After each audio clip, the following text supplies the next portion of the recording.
We were on the air, as you know, for long, countless hours tracking that devastating storm. So it's surreal as I come down here a year later to actually see the damage in person and to see what's left and to see what's open. We are now on the middle Florida Keys. We're in Grassy Key. Next is Marathon. Then we go down to Sugarloaf and Big Pine, that area that was just socked with Category 4 winds with wind gusts of 150 to 160 miles per hour.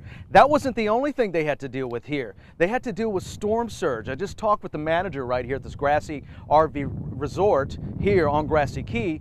They dealt with storm surge on the other side, across US 1 on the Atlantic side, of anywhere between 20 and 24 feet that just flooded the entire key, and then flooded most of Marathon, was just a couple of miles down towards our south.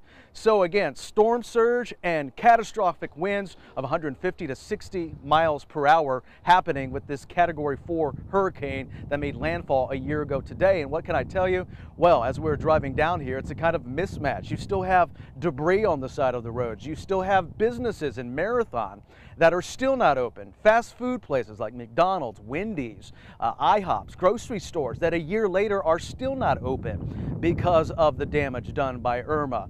And again, there are still places that are just opening today. We're going down towards Duck Cay and in towards Sunshine Key, where RV parks are just opening for the first time today. And also, we're going to speak with somebody about the tourism. A lot of folks still don't know if the Keys are truly open for business. We got a lot coming your way as we're down here in the middle Florida Keys, remembering the first year after Hurricane Irma made landfall. For now, on Live on Grassy Key, I'm meteorologist Chris Martinez. Back to you in the studio.